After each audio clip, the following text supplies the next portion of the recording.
Rightio, good afternoon everybody. My name's Ripley Atkinson. I'm the National Livestock Reporting Service Manager for Meat and Livestock Australia. So today I'm going to give you guys an update on the sheep and cattle markets and what the outlook is after a fairly tumultuous 2023 and what's actually driving this current dynamic and why we're seeing prices anywhere between 15 and 50% below 10-year averages. So my role within MLA, I've been in the markets team for 3 years, is to look at this data, analyse it, understand it, and then put it into some context for people like yourselves to sort of make sense of it all. And it has been a challenging year, and I think that's the first thing we all need to recognise and appreciate. But there are some positives on the horizon, and things will turn around. And we know this industry and this sector is cyclical. We've been here before, and we'll do it again. Jason this morning mentioned or referenced confidence as something that's quite important. And I think Jason made a really valid point, which we as a team and MLA have sort of recognised for some time, is how significant a role confidence can play in influencing why these prices are behaving the way they are.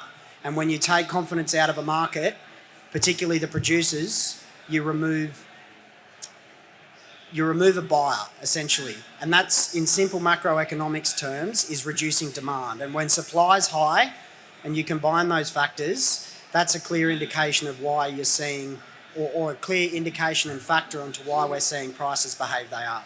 So I'll jump straight into it. I'm going to start with sheep first, and we're going to have a look at what's driving the market, where supply's at, and some really recent data that we're going to publish on the website this afternoon, which surveys 1,700 sheep producers across the country, and just have a look at confidence and how that's changed within the space of 12 months. And then from the producers themselves, what they expect input prices, wool prices and land prices to do within the next 12 months. So you'll see here, I've highlighted or suggested 5 key factors which I think are quite influential on what's driving this market at the minute. So firstly, supply is obviously a key indication of where we're at. So the sheep flock is at 78.75 million head, the highest it's been since 2007. And for those of you that remember, that's basically the highest it's been since the reserve wool price scheme was removed. So it's the highest, what we're calling it is, it's the highest the flock's been in the modern era, which is quite significant, higher even than 2014.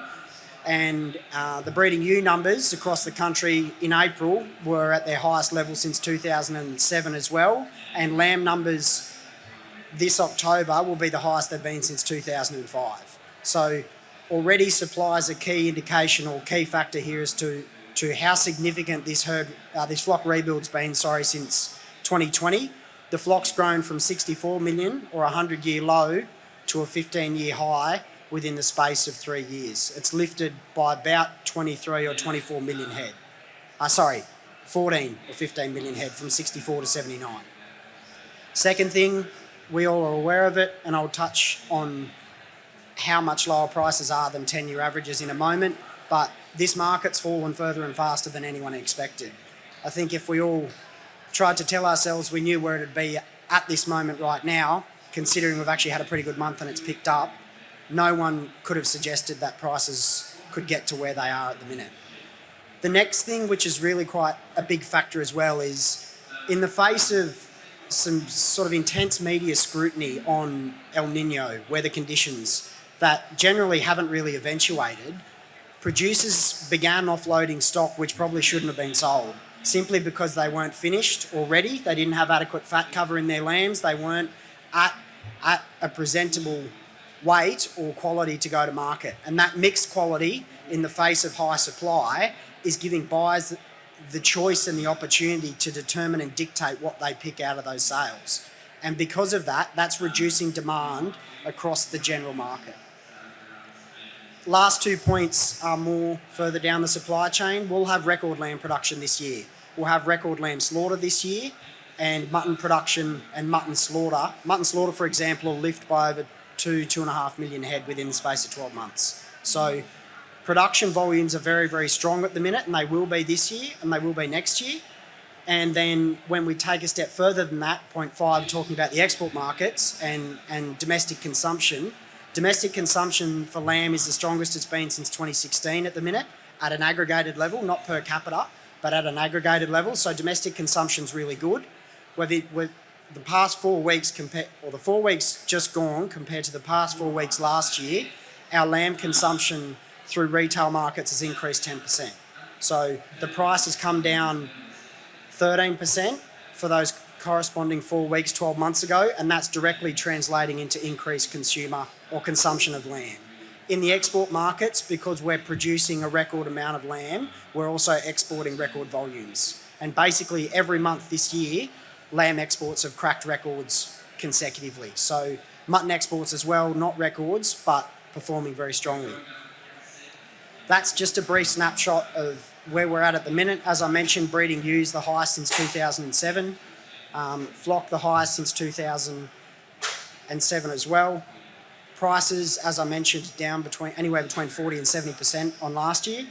And as I sort of touched on already, that confidence factor is a major contributor to what we're seeing. When you reduce confidence from buyers or producers' confidence is low because of how badly burnt some got during the drought and the concerns of that drought between 17 and 19, people don't want to step back into the market anymore. They're too worried about what that drought did to them, and the media attention on this El Nino, which for most of us hasn't eventuated to that extent, is the clear indication of why we're seeing prices like they are.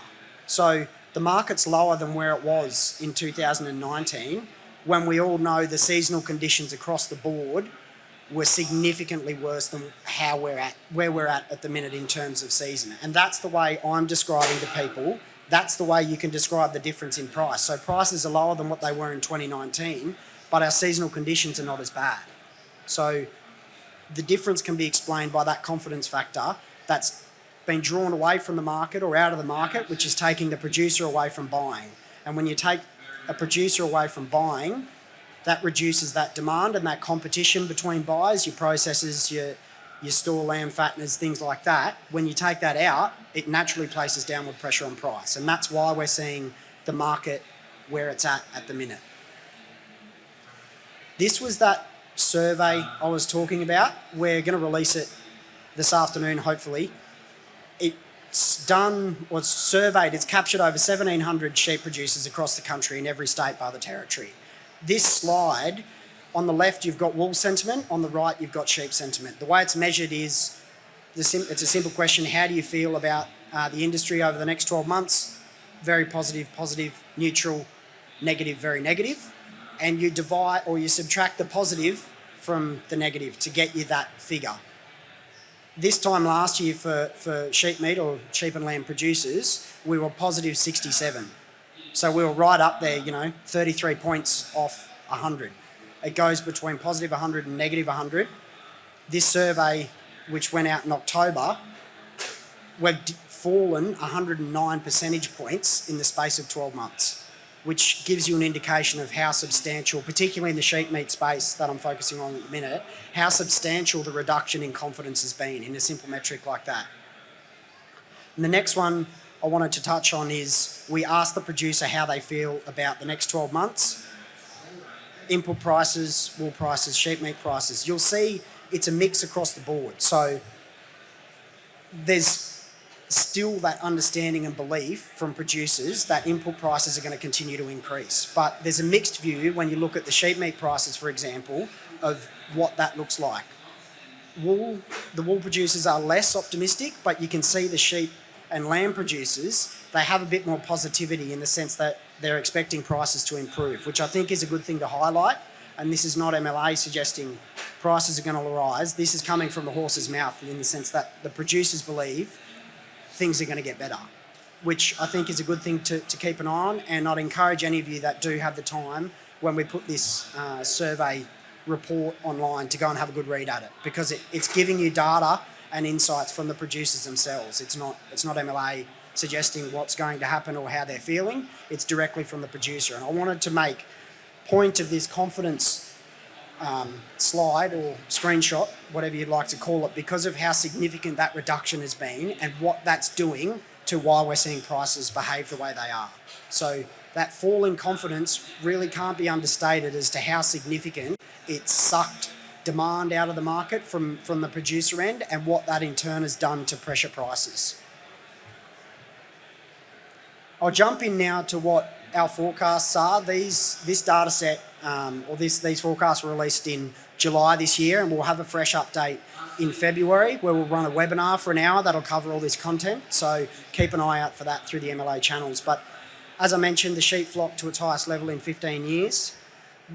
This year for lamb slaughter, as a result of that and the changing sort of focus and flock profile moving towards a lamb production focus, we're going to break records this year for lamb slaughter, higher than 2016 and higher than 2014 as well. So lamb slaughter this year, that's saying 22.5. It'll probably be closer to 23 to 24 million. Last year, we killed 21.5 million. So within the space of 2 years, the space of 12 months, there's the potential for lamb slaughter to increase anywhere between 2 to 2.5 million head, which shows you how significant the supply rise has been. As I said, production volumes forecast to probably break 550,000 tonnes. The previous record was last year, which was 530, and the record before that was 16, which was 500,000. So high carcass weights are a key contributing factor, but obviously high numbers are influencing that as well. And lastly, prices. When you consider that the lamb crop is the biggest it's been since 2005, looking forwards in price terms, what's been really positive is the last 4 weeks. The market's lifted considerably, and that's been driven by some confidence coming back in from the rain, which shows you how influential that can be. The last month, basically widespread from, Roma right down to southern Victoria in the eastern seaboard and parts of WA as well, we've gotten some rain, and it shows you how quickly the market can turn around. But for the time being, we are expecting prices to remain sort of subdued. And when you look at where prices are at the minute compared to compared to 10-year averages, we are expecting prices to lift, but they've got a way to go before we even get back to 10-year averages. So there is upside, there's more upside than downside, but it will take some time. And at the minute, that high supply of new season lambs or suckers coming through at the minute, we had 55,000 lambs at Hamilton yesterday, is an example of that high supply we expect to sort of keep a lid or keep pressure on price.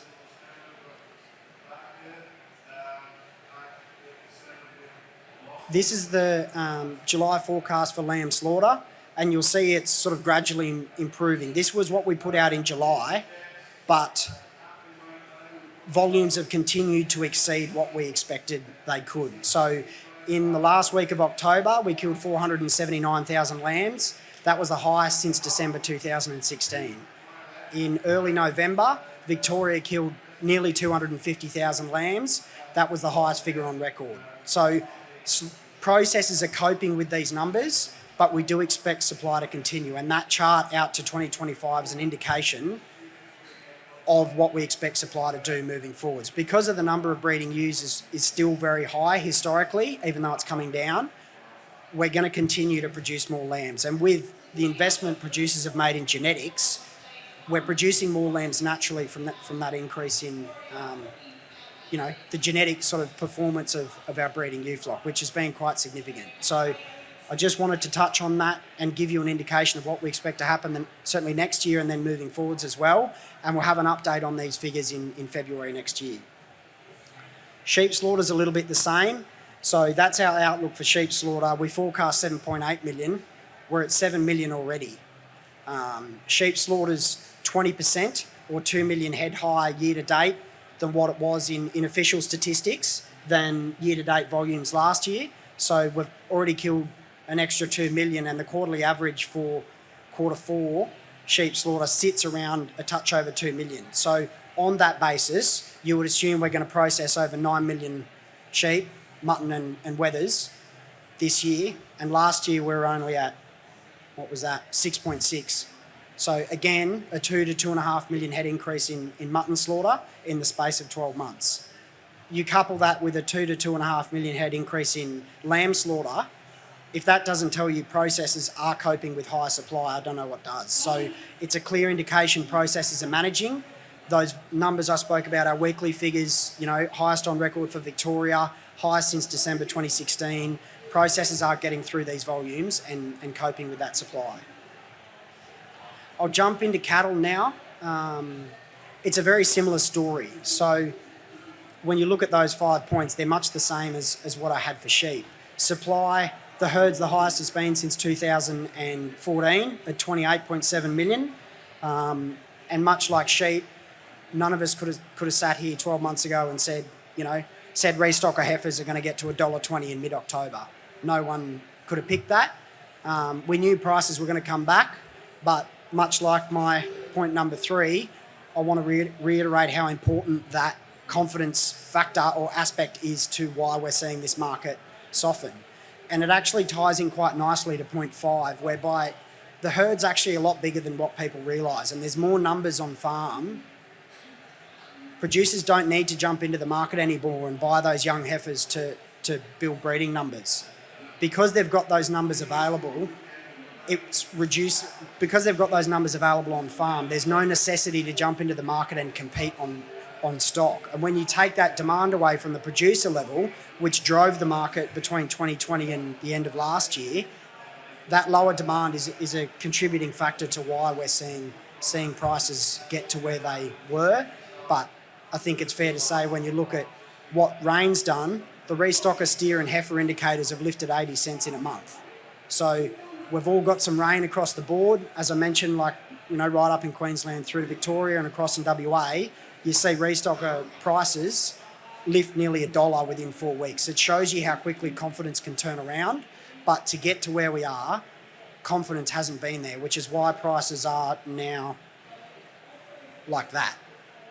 Anywhere between 15 and 25% below 10-year averages. Much like the lamb space, we see more upside to price, but we're still only going to get back to 10-year averages with a 15 to 20% improvement. So yes, it's going to take some time, but there are the fundamentals there, and I'll touch on it in a minute with the United States herd liquidation, which is going to contribute quite heavily to seeing our cattle prices here domestically improve because of the reduced global supply of beef. So confidence is a major factor in that, driving this market as well. And as I touched on with sheep, pardon me, processors are coping with higher numbers. We've seen a 25% increase in the average weekly kill of cattle this year compared to last. So it equates to about 25,000 head extra that we're processing on average per week than what we were last year. So processors are dealing with these numbers, but labour does continue to be a factor in constraining our overall output or production. As I mentioned, point 5 ties into that point 3. The higher numbers on farm and the higher herd that we have reduces that demand or need to jump back in. We can, yeah. Yeah, you can work it out that way. But we run a weekly slaughter report which captures anywhere between 80 and 85% of the processing numbers on average per week. And that's a voluntary report that processors choose to participate in, but we don't get that data in the sense like you're asking, were they from a sale yard, were they directly consigned? We don't get that breakdown, but we do get their overall numbers that then goes out on a state basis, yeah. Cool. Yeah, so just wanted to bring that to your attention. When we see more upside in this price outlook than we do downside, we've still got room to move in the sense that we're still operating, 10 to 20% below 10-year averages. So it's going to take time, but that confidence factor and the seasonality, there's no question there's parts of, particularly northern New South Wales, I call Tamworth home, it's been dry. The Hunter has been horrible. Like there's no question some of those areas are in drought.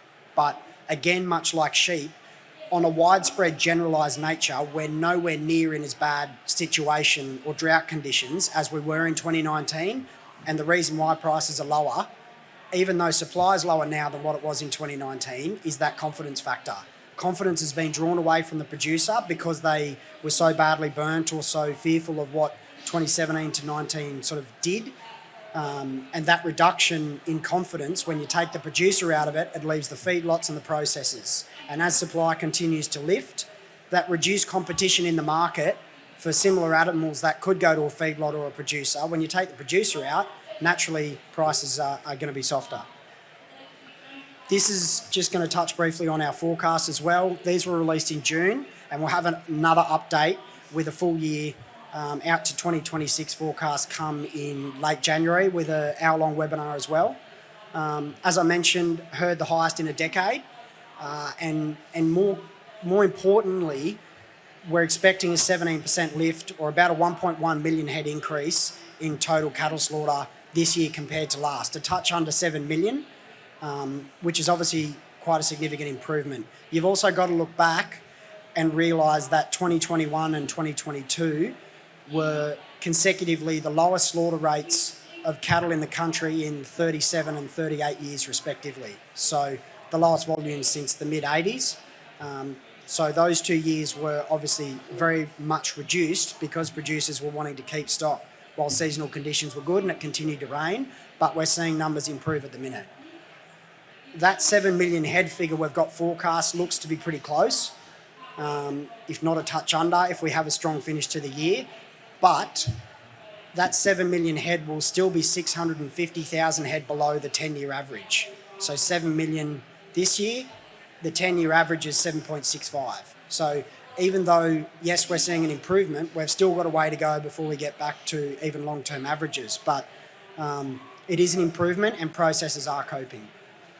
Production, much like lambs, we're not going to reach records, but we're going to have a really strong improvement. And carcass weights and the investment producers have made in genetics and turning stock off faster at higher carcass weights or high weights is contributing quite heavily to why we're seeing such a significant increase in total beef production.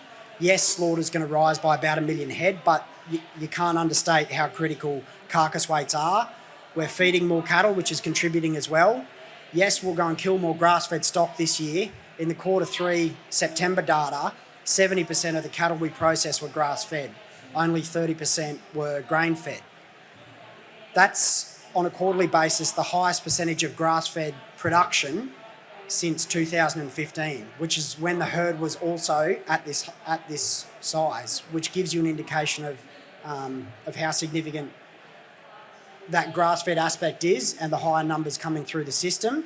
But grain still plays a critical role, and we expect the feedlots to really be quite important moving forwards, as they always are, because they're now an integral part of the supply chain. So feedlots still to remain really relevant, but that grass-fed production will continue to increase. Cattle prices, much like lambs, it's going to take time, but there is upside. And I'm going to touch on the United States in a minute, but there's still a way to go before we get back to 10-year averages. But because of this dynamic in the United States, with reduced beef production, it doesn't mean demand's going to go down. So there's still mouths to feed, and we still need to feed the same, if not more amount of people. With the United States production next year expected to go into a rebuild when their season turns around fully, that's going to give us the opportunity to capitalise on that lower supply from them. And they've taken us out of some key markets when our cattle prices were at record highs and the highest in the world to get back in there and control more of those markets. The demand isn't necessarily going to change. If anything, it'll increase. This is our June update for cattle slaughter. It shows you the next 3 years we're expecting a fairly significant increase. So the 2024 number back to 7.6 million. You'll remember I just mentioned 7.6 million's just the 10-year average. So yes, we expect numbers to rise quite quickly, and there is more than likely the potential that we'll revise that 7.6 million head figure for next year higher as processors continue to cope or continue to improve the efficiency of their labour force, and they add more shifts, things like that. And we've already seen some processors across the country announce decisions to do that because they know cattle numbers are going to come, and they're going to come quite significantly. That 8.35 million head figure is a lot more reflective of the cattle herd that we're getting to over the next 12 to 18 months. So killing 8.5 million is about what we did in 2019. It's about the same number, and that's a lot more reflective of a herd at 28.7 million by that stage. But as I say, we will revise these numbers and release a new set in in January next year, so keep an eye out for that. As I mentioned about not understating carcass weights or underestimating how important they can be, you'll see there in our model when we did this forecasting in June, we incorporated a drought period within 18 months into the model, and that's what is why we're seeing carcass weights decline. They'll still remain, by 2025 we've got them down to 303 kilos. They're still 10 or 11 kilos above the 10-year average, and about 6 or 8%, which is 25 kilos above the 20-year average. So yes, we expect carcass weights to fall, but when you consider them against long-term performance, they'll stay quite high. That production volume, as I said, like you look at those 2 years in 2021 and 22, how low they were, it looks like a significant increase, but when you consider how low we were, we're actually just probably jumping up to long-term averages. And by 2025, with carcass weight staying high, we are expecting record beef production.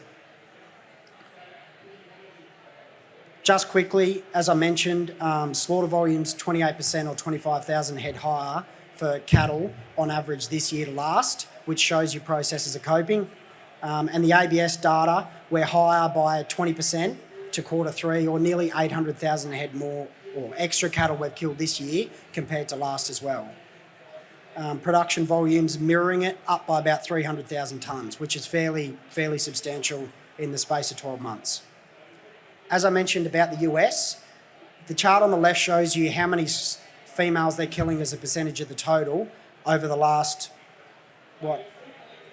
10 years. So the US female kill rate is at record highs. You'll see the chart on the right, the yellow line is the 2023 volume. Slaughter rates on a weekly average or weekly have declined compared to last, but the US is still liquidating a significant amount of cattle. And what that's going to mean is their rebuild, or the time it takes to get numbers back up, will take a whole lot longer. So their cow numbers at the minute are the lowest since the 60s, over 55, 60 years. So this situation is going to take them a long time to get back, but the season's got to go with them as well. So that dynamic is going to provide us an opportunity. And as I mentioned about demand, it isn't going to fall. Demand's going to stay the same from those consumers who need to eat each day. With the US production declining, we are expecting that to play a significant role in why we're going to see cattle prices improve in 2024.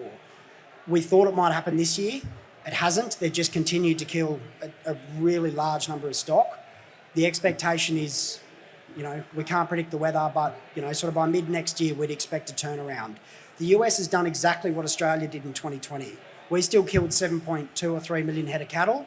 The reason being the market was rising. Producers wanted to offload stock and take an opportunity when prices were good so that they could capitalise on that and rebuild a balance sheet after feeding cattle for 3 years. So the US is doing the same thing, and their cattle prices are already at record highs before they've gone into a full-blown rebuild. So it gives you an indication of how that is going to take some time to flow through to Australia.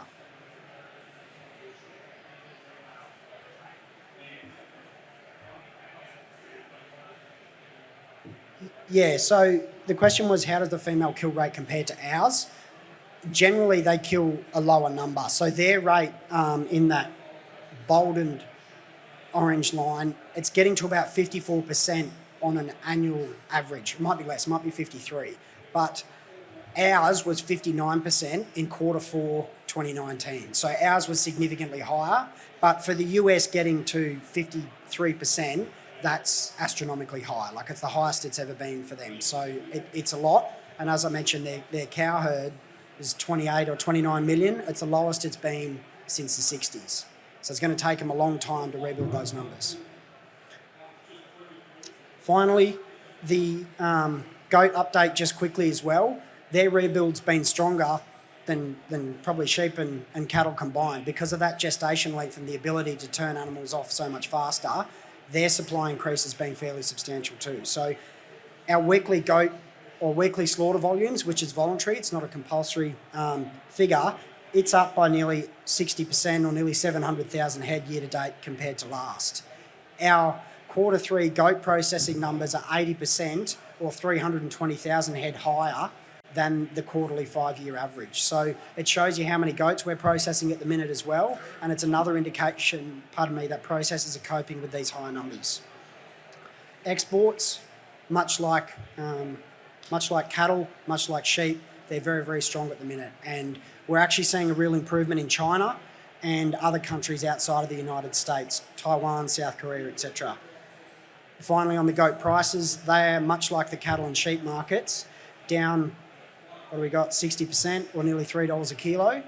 Goat prices moved first as well, which is something to remember. So about October last year, goat prices started to decline. They were the first ones to show challenges in the United States market because there was more domestic beef available, which meant there was reduced demand from the consumer over there, but they were the ones that started to decline first, which may give us an indication, and it's something I'm keeping an eye on moving forwards, is how goat prices perform when that US beef production declines as well, because there's still that consumer dynamic in the US that appreciate goat meat. We export between 50 and 55% of our total goat production to the States. So that consumer may move back into that space for goats because the US beef production's going down. Retail prices, we don't know what they're going to do, but if there's lower supply, you would expect prices to change. That may provide some demand for goat meat and improve prices in turn.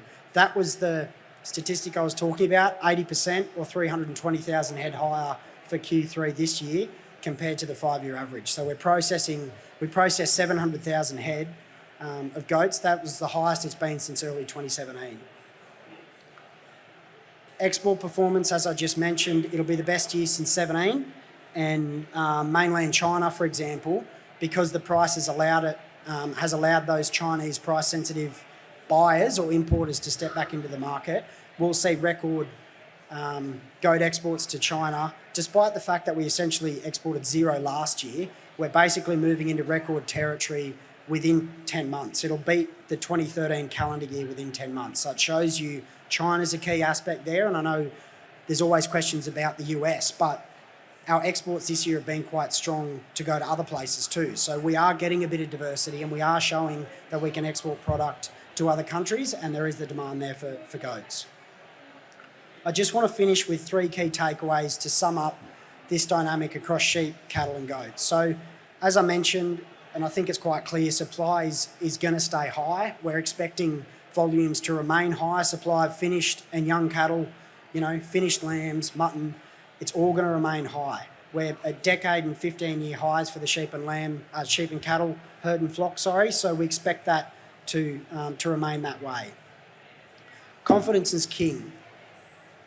The weather, we don't know what the weather's going to do, but you can see restock of cattle prices lifting $1 within 4 weeks. It shows you confidence can return to the market very quickly. So moving forwards, prices will be determined obviously by the weather. We know that's the case, but I also want to reinforce the fact that this game is cyclical, and livestock production is a long-term play. It's not something that happens overnight, and we know we've been here before, probably not as bad as what we expected, but we know we've been here before, and we know we'll get out of it. So it's cyclical, it takes time, but confidence can play a major role in how we're seeing those prices change. It's clear, as I mentioned, the change in processor throughput this year, it's continuing to happen, and it's continuing to work quite well. So we expect that to remain the same, and we expect processing volumes to continue to increase in line with the high supply of physical animals. So I think that's a positive, and we've got to remember, beef, for example, 25,000 head on average per week more than last year. We expect that to continue to lift. So processors are coping with the numbers to the best of their ability, and this supply is going to continue to flow, but confidence is king. And if we see this confidence in the outlook remain sort of firm, restocker prices lifting $1 because producers know they've got a couple of months of grass ahead of them, it can make a very, very big difference quickly to what we see change. You throw in the United States dynamic, the outlook to the end of next year is still optimistic. Our export volumes for beef are up 20%. Lamb exports will be records. Things will get better, and it will all be okay. There's just some pain at the minute that people have dealt with, which I'm not questioning or understating, but you've got to be optimistic in what the outlook looks like. And this US dynamic is quite positive. There's demand for our product. Things are in good shape. So thanks for having me. Cheers.